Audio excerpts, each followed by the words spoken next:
δάσος η βεράντα, λουλούδα και γλάστρες. Έπεσε η τυράντα στις μικρές σου πλάτες.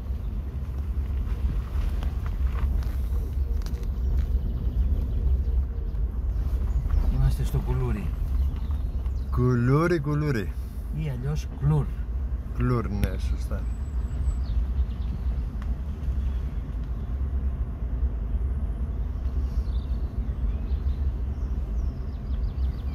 Εδώ έχει και πινακίδα που πάει για τον Αηλιά. Το ανεβαίνει πάνω, το μονοπάτι. Μονοπάτι αγαπημένο.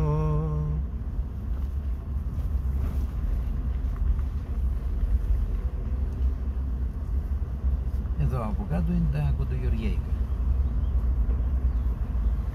Πουλείται, τι πουλείται, το δάσος? Πολύ. Όχι, εδώ το Κουλούρι, η Βάκα και αυτά, όλο αυτό.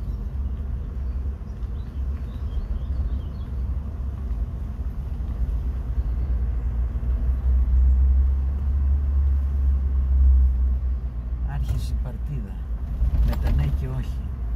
Ποιος είναι το ψάρι, ποιος είναι η απόχη. Λοιπόν, δύο σπίτια εδώ που τα έχουν φτιάξει, τα έχουν ανακοινήσει και λοιπά. Εδώ είναι του Σταμάτη, κάποιος Σταμάτης, δεν ξέρω ποιος ακριβώς, που ο ένας ο γιος είναι γιατρός. Εδώ από κάτω είναι του Καλτσά ή Σκαλτσά, δεν θυμάμαι. Σίγμα, Σκαλτσάς από Μακρινία. Είναι γιατρός χειρουργός. Ναι. Έρχεται. Πάμε τώρα.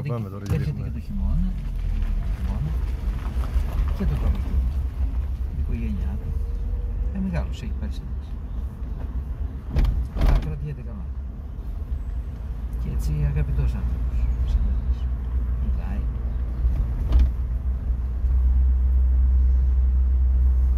Εδώ είναι η περιοχή οι Βίλες, οι λεγόμενες Βίλες. Εδώ έχουμε θέα προς τα κάτω. Πώς θες να πάμε και προς Μεγάλη Βρύση πέρα? Όχι, ας τη Μεγάλη Βρύση τώρα.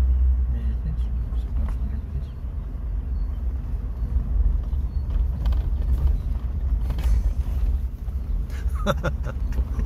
Φώτια.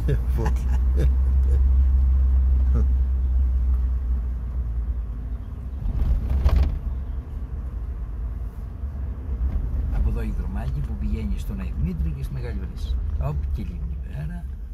Ωραία, μπράβο, ωραία.